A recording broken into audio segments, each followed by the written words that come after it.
video ended up being longer than what I thought. We'll get right to the subject matter in hand.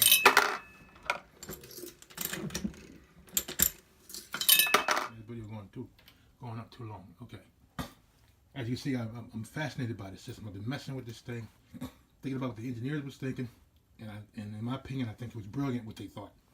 If you know what you're doing, if they could communicate what their philosophy was beforehand, a lot of the stress. Another thing, it was the first design of the primer slider bars was ridiculous, and you know they caught that, they fixed that, so that's another good thing.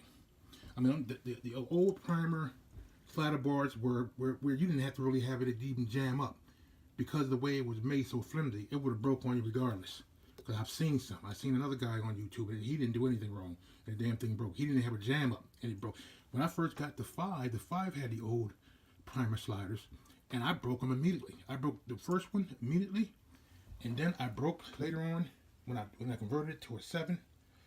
The conversion kit had the old primer sliders, and I broke one of them immediately, and I broke this arm.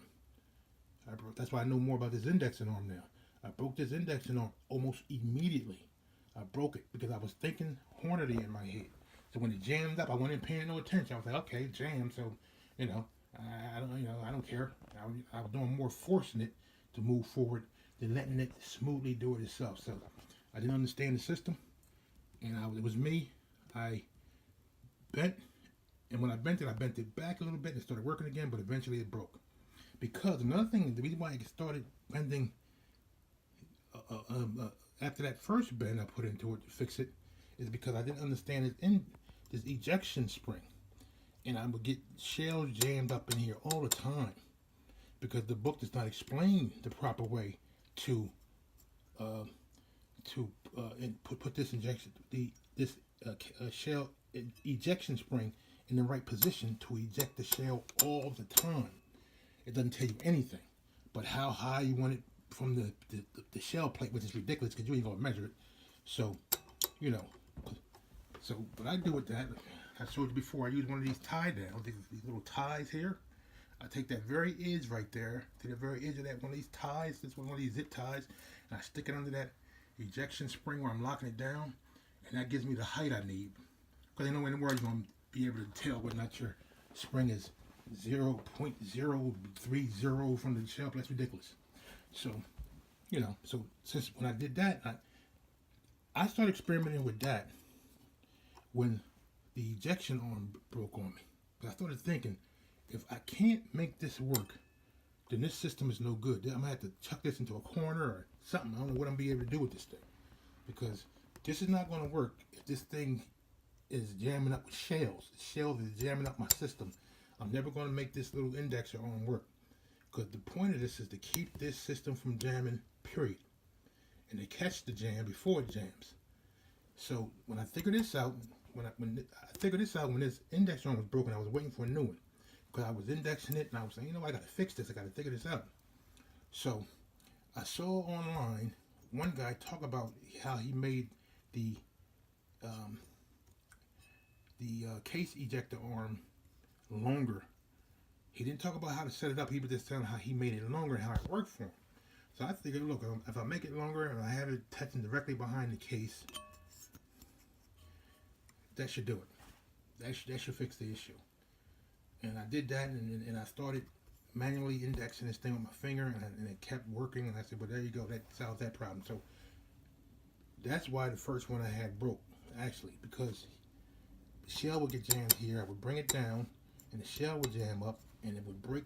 It would eventually break this arm. It would bend it first. It would keep bending the arm. Every time the shell got jammed, it would bend that arm a little bit more. I would bend it back, and the shell would jam. I would bend it, and I would bend it back, and eventually, the thing breaks. So I had that epiphany when that whole thing happened. So it was like two epiphanies. That when that happened, I knew the problem with the system was not this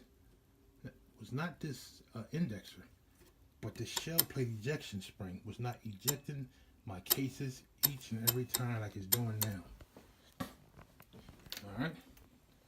I knew when I just had to get the new index arm back so I can test it all working together. That's when I figured out how, once you get that case ejection spring on, that you want to, every time you convert this over to another caliber, you want to adjust that spring, and before you lower this index plate back on that index arm, you want to put maybe 10, even 20 rounds in this thing, and you want to manually turn it so it keeps ejecting the cases. And you want to, that's how you know that you ain't gonna have no jam ups. You manually turn this thing, and when it ejects the cases, you put a case in there, more cases in there, you keep doing this, and you watch it eject the case, and at the same time you can feel how, make sure it's not too tight. You can feel your flex. Another thing, you want to make sure you got some flex in there. Then you want to turn it. And once it ejects all your cases properly, you know that's set properly, locked down properly, you're good there. You won't have no problems there. So if you don't have no, most likely if you don't have no problem with this ejection spring, you're not going to have any problems with this ejection, this ejector arm. This I said ejector arm. With this arm right here, you won't have no problems with this arm once you fix that ejector spring. By the way, changing over this ejector arm is a breeze. It's not. It looks like it should be more complicated, but it's pretty easy actually. So anyway.